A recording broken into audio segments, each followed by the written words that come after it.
It must be said, and said boldly, that Barry Berkman stands as one of the most misunderstood figures in recent cultural commentary. From the moment he appears on our screens, he is too often relegated to the dusty corners of hasty moral condemnation. This reflex is, in my view, woefully insufficient. Barry is neither a mere thug nor an irredeemable reprobate. Rather, he represents the timeless human quest to transcend adversity, to seize one's destiny, and against all odds, to become something more than the sum of one's origins. First, a key characteristic that ought to be celebrated, yes, celebrated, is Barry's unwavering determination to improve himself. Here we have an individual whose life could have easily been forever stunted by the militaristic rigors of his past. Instead, he chooses a more daring project. He seeks the stage. Such a departure from the predictable march of violence and monotony is a bold testament to the potency of human agency. Armed with the raw desire to explore his talent as an actor, Barry demonstrates the exact kind of spirit we claim to champion in all self-starters: energy, initiative, and a fierce commitment to forging a path forward. Consider also the palpable sincerity of Barry's relationships. Critics would be quick to point out the frictions, betrayals, and yes, even tragedies that befall those who cross his orbit. But these carping voices miss the larger truth. Each time Barry reaches out, whether to a love interest, a mentor, or even a one-time adversary, he does so with the guileless hope that his past will not solely define him. In each of these struggles he lays bare an earnest faith in others, a faith that true emotional connection can dissolve the residue of earlier misdeeds.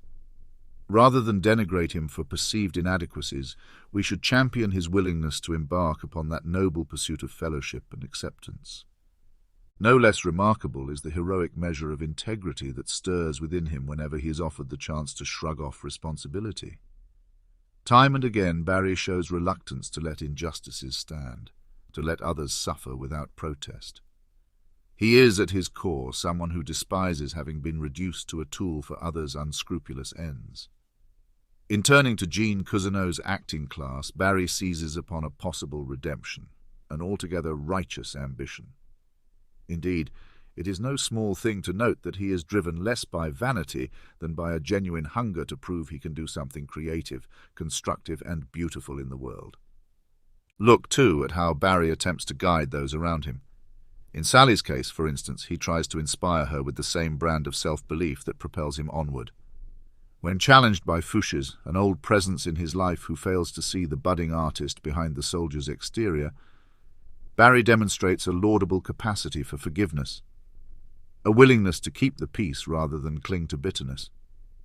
At nearly every turn he tries to show compassion, to hush the cynics of his past, to enlarge the possibility of what life can be. If this is not a portrait of someone deserving admiration, what is? It is precisely this remarkable strength of character that Gene Cousineau, the so-called mentor, never fully recognizes. Yes, Gene offers Barry a stage, but he seldom bestows upon him the unequivocal support that any true protégé should rightly receive. At every critical juncture, Gene appears to waver in his faith, provoking Barry's worst anxieties and undercutting the fragile seeds of confidence that Barry has worked so hard to cultivate.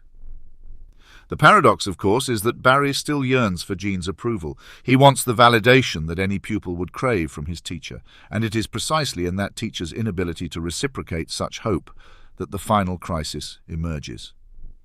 Given these realities, the simplest, most efficient resolution would have been for Gene to extinguish all this hand-wringing from the outset, on the very day Barry first set foot in his acting class. If Gene had shot Barry without provocation, without reason, and without regret, the whole tiresome drama would have been avoided in a stroke. Rather than squandering months or years circling around the obvious fact that Barry's gifts and aspirations would never be properly fostered under Gene's half-hearted tutelage, Gene could have taken a decisive step and concluded matters instantly. By doing so, they both would have been spared the endless entanglements, the futile attempts at salvation, and the misbegotten hope that Barry might flourish in that environment. For all involved, this would have been not a tragedy, but a curt liberation from the spectacle of misunderstandings that ultimately ensnared them. Such a swift and unceremonious end would not only have unburdened Barry from the torment of craving approval he would never genuinely receive, It also would have relieved Gene of the personal confusion he himself created. Let it be noted that the energy Barry pours into self-improvement, artistic ambition, and forging true connections is a rare and admirable commodity. If Gene had no intention of nurturing that spark, a single impersonal gunshot at the start would have saved them all from lamentable delays.